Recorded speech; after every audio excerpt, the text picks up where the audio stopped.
नमस्कार देवियों और सज्जनों। हम लोग कबीर के घर परिवार पर चर्चा कर रहे थे। कबीर के घर के बारे में कुछ साखियां और आपके समक्ष रखना चाहता हूं, उनको भी देख लिया जाए, इनसे सहूलियत रहेगी। बीजक की साखी है 30, जिसमें कहा उन्होंने, गांव ऊंचे पहाड़ पर और मोटा की बाह, कबीर अस ठाकुर से ये उबरिए जाकी छा। अब कबीर का गांव भी हो गया, अकेले घर नहीं था, गांव था उनका, गांव में रहते थे, किसी गांव में रहते थे। दूसरी और साखी देखिए, कबीर का घर शिखर पर, पहाड़ पर की बात आ गई, गांव ऊंचे पहाड़ पर, और फिर आ गया कबीर का घर शिखर पर, जहां सिलहली गैल, पांव न टिके पिपील का, तहां खलकन लाभे बैल। ये भी एक घर कबीर का हो गया, शिखर पर। अब एक साखी और देखिए, जिसमें वो घर की बात तो नहीं करते, कुछ और बात करते हैं।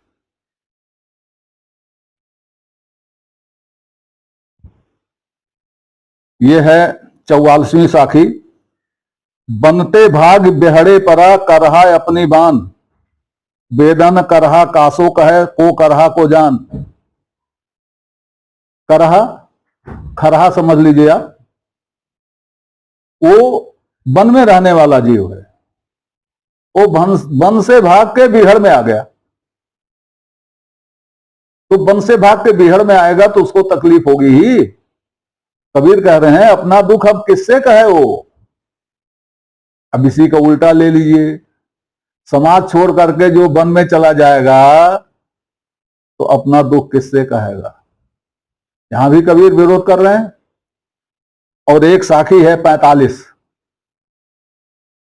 उसमें देखिए, बहुत दिवस ते हिड़िया शून्य समाधि लगाए, करहा पड़ा गाड़ में, दूर पड़ा पछताए। बहुत दिन से खोह में कंदला में समाधि लगाए पड़ा हुआ था, बहुत दिन से समाधि लगाए पड़ा हुआ था। करहा वही खरहा समझ लीजिए, करहा गाड़ में गड्ढे में पड़ा हुआ है और दूर है, बहुत पछता रहा है। अब समाधि लगा रहा है कि पछता रहा है, भाई भगवान जाने। कबीर तो ही कह रहे हैं कि समाधि लगाए हुए पछता रहा है। तो वह कबीर जो समाज से दूर निकल जाने का विरोध करते थे, यह सिद्ध हो गया विद्वानों की निगाह में कि वे घरवारी थे, क्योंकि विरोध कर रहे थे इसलिए घरवारी थे। अच्छा तर्क है वो। वही जो है मरजीवा लोग हैं, अमृत पीवा लोग हैं, मरजीवा लोग हैं, जो पताल में घुस जाते हैं, वहां से कुछ ले आते हैं, वो दिखाने लगते हैं। इस प्रश्न पर जटिल प्रश्न है।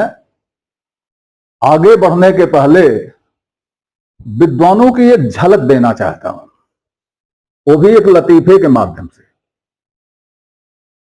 हमारे यहां के विद्वान कैसे हैं, छोटी सी कहानी है, लतीफे नुमा कहानी है, पुरानी कहानी है। एक गांव था जिसमें सभी लोग अनपढ़ थे। एक कोई पढ़े लिखे थे, तो वो अनपढ़ों के गांव में रह करके अपनी पढ़ाई लिखाई के कारण लंठ हो गए थे। लंठ आप समझ रहे होंगे भाई, जिसका कोई मुकाबला करने वाला ही नहीं है, तो उसको उसमें लंठई बड़े जल्दी आ जाती है।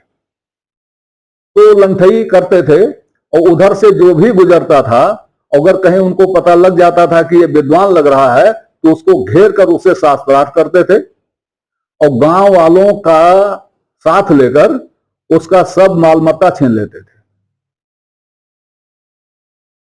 तो उसी गांव से होकर के कभी पुराने जमाने में एक जो है विद्वान, जो अभी अभी पढ़ के निकला था स्नातक होकर के, वो आ रहा था अपना पोथी पत्रा लादे हुए। उसको इन लंट महाशय ने घेर लिया, का शास्त्रार्थ करो, अगर जीत गए तो हम तुमको बहुत सारा धन देंगे, अगर हार गए तो पोथी पत्रा रख के जाना पड़ेगा। उसने कहा नहीं, हमें शास्त्रार्थ नहीं करना भाई, हमको घर जाना। कहा नहीं, शास्त्रार्थ तो करना पड़ेगा, तुम यहां आए क्यों इस रास्ते? मजबूर हो गया। तो शास्त्रार्थ में उसने प्रश्न पूछा लंठ ने इनसे कि विद्वान जी बताइए वेद कितने हैं? उस भले आदमी ने कहा वेद 4 हैं। कहा कौन कौन? तो उन्होंने बता दिया, ऋग्वेद, सामवेद, यजुर्वेद, अथर्ववेद। अब उन्होंने गांव वालों को संबोधित किया, लंठ महोदय ने कहा, हे हो गांव वालों, आप तो जानते हो वेद कितने पुराने हैं?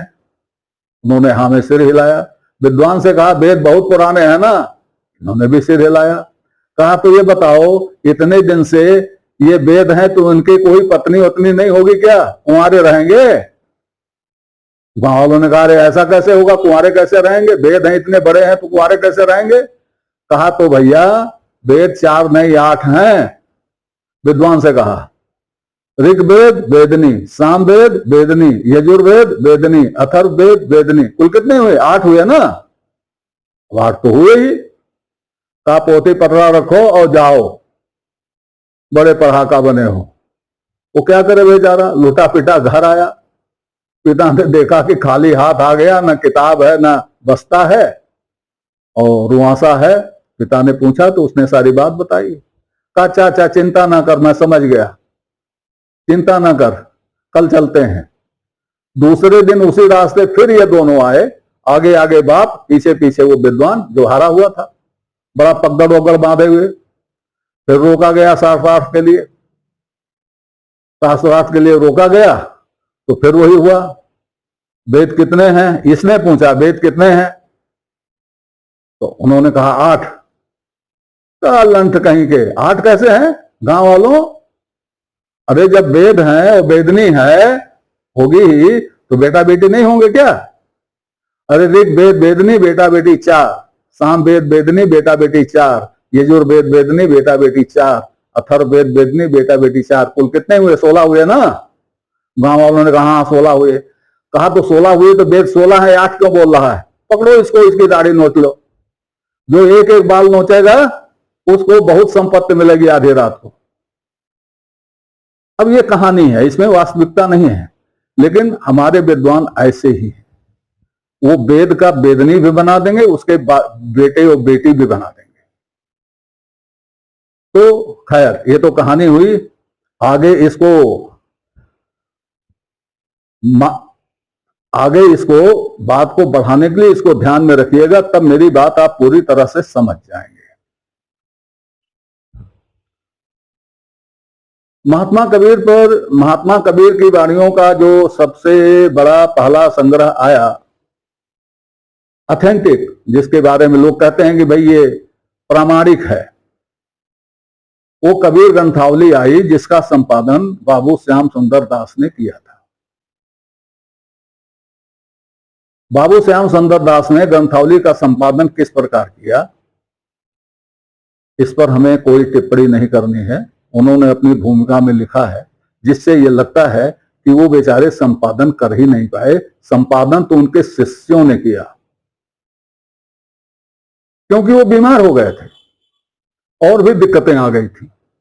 वो स्वयं लिखते हैं, यहां तक कि भूमिका की सामग्री भी उनके एक शिष्य ने उपलब्ध कराई थी, जिस पर उन्होंने भूमिका लिख दी। यह भी संदेश होता है कि भूमिका उन्होंने लिखी थी कि किसी ने लिख दी थी। मैं इस बारे में ज्यादा कह नहीं सकता, कहने की स्थिति में नहीं हूं, लेकिन लगता कुछ ऐसा है। उन्होंने कबीर के बारे में जो जो मान्यताएं स्थापित कर दी अपनी भूमिका और प्रस्तावना में, वह मान्यताएं आज तक नहीं टूटी हैं। वो ब्रह्मा की लकीर बन गई, क्योंकि लिख दिया तो लिख दिया। उसको देखने की जहमत कौन उठाए, उसको देखने का झंझट कौन उठाए? जब इतने बड़े विद्वान ने पूरी पांडुलिपि देख ली और उसका संपादन कर दिया, वो लिख रहा है, तो अब हमारे देखने का क्या रह जाता है? ये भी मानसिकता रही होगी। खैर जो भी रही हो, हमको इससे मतलब नहीं है। हमको तो मतलब ये है कि कबीर के मां बाप खोज लिए गए हैं, उन पर वार्ता हो चुकी है, अब कबीर की पत्नी को खोजना है। तो बाबू श्याम सुंदर दास अपनी ग्रंथावली में उस पत्नी के बारे में क्या कहते हैं, मैं उसको वर्बेटम पढ़ाता हूं, मतलब शब्दशः मैं उसको पढ़ता हूं। ध्यान दीजिएगा कि कोई बात ऑथेंटिक नहीं है, कोई भी बात, किसी बात का कोई साक्ष्य नहीं, बिना साक्ष्य के सारी कहानी कह दी जा रही है। शब्दों पे ध्यान दीजिएगा। देखिए, कबीर के साथ प्रायः लोई का भी नाम लिया जाता है। प्रायः नाम लिया, ये प्रायः क्या है, वो नाम लिया जाता है क्या है भाई? इसके पहले कितने लोगों ने लोई का नाम लिया, कुछ तो देते आप। किसने किसने लोई का नाम लिया है कबीर के साथ, आप कुछ तो देते, आपने कुछ नहीं दिया। प्रायः नाम लिया जाता है। आगे का वाक्य देखिए, कुछ लोग कहते हैं कि यह, कुछ लोग कहते हैं, कौन लोग थे भाई? गली के लोग थे, बाजार के लोग थे, कौन लोग थे? कुछ लोग कहते हैं कि यह कबीर की शिष्या थी और आजन्म उनके साथ रही। अन्य इसे उनकी परिणीता स्त्री बताते हैं। अन्य, कुछ लोग और अन्य, ये कुछ लोग और अन्य में क्या फर्क है भाई? अन्य इसे उनकी परिणीता स्त्री बताते हैं और कहते हैं कि इसके गर्भ से कबीर को कमाल नाम का पुत्र और कमाली नाम की पुत्री हुई थी। ये भी कहते हैं, सब कहते ही हैं। कबीर ने लोई को संबोधित करके कई पद कहे हैं। एक पद में वे कहते हैं, अब अभी यहीं रुक जाइए, बाबू श्याम सुंदर दास ने ईंट गाड़ दी, पत्थर गाड़ दिया कि कबीर की एक पत्नी थी जिसका नाम लोई था। लोग कहते हैं और प्रायः लोग कहते हैं और प्रायः कहा जाता है, और उनके एक पुत्र और पुत्री भी थी, यह भी प्रायः कहा जाता है। लोग कहते हैं, कोई आधार नहीं है। हां, एक आधार उन्होंने ये दिया। क्या दिया? कबीर ने लोई को संबोधित करके कई पद कहे हैं। अरे मान्यवर, उन पदों को आप देख तो लिए होते, बस कई पद कहे हैं। वो शिष्य ने भूमिका की सामग्री आपके सामने रख दी, आपने उसको ओके कर दिया। अरे भाई, वो शिष्य था, आप गुरु थे। शिष्य की लाई सामग्री को आप एक बार देख तो लेते, आपने नहीं देखा। अब एक पद वह उद्धृत करते हैं उसमें से, अब वो पद देख लीजिए और इसको ध्यान में रखिएगा, ये हमारे विद्वानों की योग्यता बताएगी। रे यामे क्या तेरा, क्या मेरा, मेरा नहीं, रे यामे क्या मेरा क्या तेरा, लाज न मरहि कहत घर मेरा, कहत कबीर सुनहु रे लोई, हम तुम बिनस रहेगा सोई। अब कह रहे हैं कि इसमें लोई और कबीर का एक घर होना कहा गया है, जिसमें लोई को कबीर की स्त्री होना ही अधिक संभव जान पड़ता है।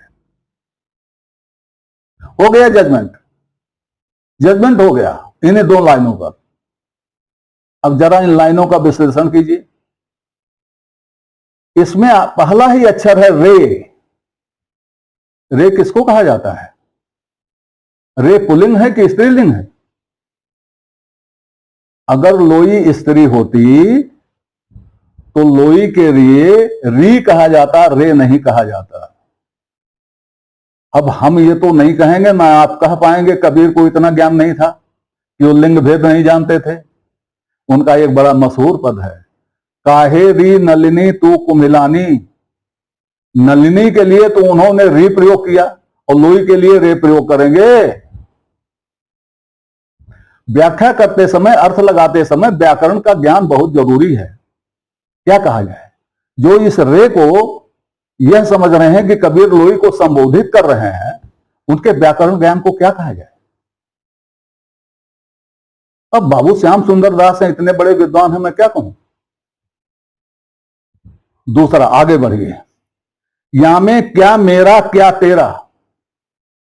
आज भी क्या मेरा क्या तेरा एक मुहावरा है, एक इडियम है, लोकोक्ति है।